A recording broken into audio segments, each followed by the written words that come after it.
नमस्कार शेतकरी बांधवांनो. मुख्यमंत्री शेततळे योजनेबद्दल एक खूप मोठं आणि महत्त्वाचं अपडेट समोर आलं आहे. सध्या सोशल मीडियावर या योजनेचा निधी कमी झाला, निधीत कपात झाली अशा बातम्या फिरत आहेत. पण यातलं खरं काय आणि खोटं काय, नेमकं काय घडलंय हेच आज आपण थेट सरकारी शासन निर्णयाच्या आधारे समजून घेणार आहोत. त्यामुळे ही माहिती शेवटपर्यंत नक्की बघा, म्हणजे तुमचा सगळा गोंधळ दूर होईल. चला तर मग पटकन बघूया की आज आपण काय काय जाणून घेणार आहोत. सगळ्यात आधी ही योजना नेमकी काय आहे ते समजून घेऊ. त्यानंतर जो मुख्य बदल झाला आहे तो काय आहे ते पाहू. मग जी अफवा पसरली आहे आणि त्यामागचं सरकारी सत्य काय आहे हे तपासू. यातून निघणारे महत्त्वाचे मुद्दे, पुढे काय होऊ शकतं आणि सगळ्यात शेवटी तुमच्यासाठी एक महत्त्वाचा सल्ला. चला तर सुरुवातीलाच ही योजना नेमकी आहे तरी काय हे अगदी सोप्या शब्दात समजून घेऊ. तर या योजनेचं पूर्ण नाव आहे मुख्यमंत्री शाश्वत कृषी सिंचन योजना. आता या योजनेचे मुख्य उद्दिष्ट काय, तर आपल्या शेतकरी बांधवांसाठी पाण्याची एक कायमस्वरूपी सोय उपलब्ध करून देणं. या योजनेत दोन मुख्य घटक आहेत. पहिला आहे वैयक्तिक शेततळे, म्हणजे शेततळ बांधण्यासाठी सरकार अनुदान देतं. आणि दुसरा घटक आहे सूक्ष्म सिंचन, म्हणजे ठिबक किंवा तुषार सिंचन बसवण्यासाठी सरकार मदत करतं. आणि हो, या योजनेचा लाभ आपल्या राज्यातील सर्व शेतकरी घेऊ शकतात. तर मग आता येऊया आपल्या आजच्या सगळ्यात महत्त्वाच्या भागाकडे. सरकारनं नक्की काय निर्णय घेतला आहे, जो नवीन GR किंवा शासन निर्णय आला आहे त्यात नेमकं काय म्हटलंय, चला तेच सविस्तरपणे पाहूया. आणि बघा, आपण जी काही माहिती देणार आहोत ती कुठल्या तरी व्हॉट्सॲप मेसेजवर आधारित नाहीये. ही माहिती आहे 20 मार्च 2026 रोजी आलेल्या अधिकृत सरकारी शासन निर्णयावर आधारित. त्यामुळे ही 100% खरी माहिती आहे. आता इथं नीट लक्ष द्या, कारण सगळा गोंधळ इथेच होतोय. बघा, वैयक्तिक शेततळे या घटकासाठी आधी 15 कोटी रुपये मंजूर होते. आता सरकारने काय केलंय, या 15 कोटींमधले 5 कोटी रुपये हे सूक्ष्म सिंचन या घटकासाठी वळवले आहेत. म्हणजे निधी कमी केलेला नाही किंवा कापलेला नाही, तो फक्त योजनेच्याच एका भागातून दुसऱ्या भागात हलवलाय. त्यामुळे आता शेततळ्यांसाठी 10 कोटी रुपये आहेत आणि सूक्ष्म सिंचनासाठी अतिरिक्त 5 कोटी रुपये उपलब्ध झाले आहेत. पण एक गोष्ट इथं अगदी स्पष्टपणे लक्षात ठेवायला हवी.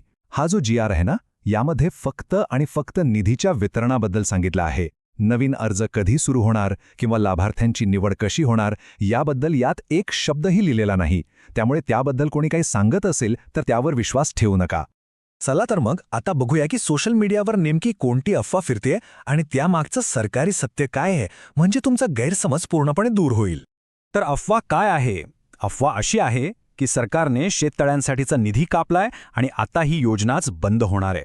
पण हे पूर्णपणे चुकीचं आहे. अधिकृत सत्य असं आहे की निधी कमी केलेला नाही, फक्त त्याचं योजनेतल्या योजनेत पुनर्वितरण झालंय. शेततळे योजना बंद झालेली नाही आणि त्यासाठी अजूनही तब्बल 10 कोटी रुपयांचा निधी उपलब्ध आहे. ठीक आहे, तर या सगळ्या बदलाचा आपल्या शेतकरी बांधवांसाठी नेमका अर्थ काय होतो, आपण काय मुद्दे लक्षात ठेवायचे आहेत, चला ते सोप्या शब्दात पाहू. तर मुद्देसूदपणे सांगायचं झालं तर 1. वैयक्तिक शेततळे या घटकासाठी आता 10 कोटी रुपयांचं बजेट आहे. 2. सूक्ष्म सिंचन घटकाला 5 कोटी रुपये अतिरिक्त मिळाले आहेत. 3. योजनेचा एकूण निधी बदललेला नाहीये, फक्त तो विभागला गेला आहे. आणि 4. सगळ्यात महत्त्वाचं, जे काही अनुदान मिळेल ते थेट आपल्या आधार लिंक्ड बँक खात्यात महाडीबीटी पोर्टलद्वारे जमा होईल. आणि हो, योजना पूर्णपणे सुरू आहे, बंद झालेली नाही. ठीक आहे, हे तर झालं आत्ताच्या बदलाचं. पण आता पुढे काय, हा प्रश्न साहजिकच सगळ्यांच्या मनात असणार. सरकार पुढे कोणतं पाऊल उचलू शकतं, आपण काय अपेक्षा ठेवायला हवी? आणि तो सगळ्यात मोठा आणि महत्त्वाचा प्रश्न म्हणजे या योजनेसाठी नवीन अर्ज कधी सुरू होणार? तर याचं एकदम स्पष्ट आणि सरळ उत्तर आहे, सरकारने अजून कुठलीही अधिकृत तारीख जाहीर केलेली नाहीये. जे प्रलंबित अर्ज आहेत किंवा जे नवीन अर्ज करायचे आहेत त्याबद्दल सध्या तरी कोणतीही घोषणा झालेली नाहीये. आणि म्हणूनच जोपर्यंत सरकारकडून अधिकृत घोषणा होत नाही तोपर्यंत आपण काय करायला हवं आणि काय टाळायला हवं याबद्दल काही महत्त्वाच्या सूचना, फसवणुकीपासून वाचण्यासाठी हे नक्की लक्षात ठेवा.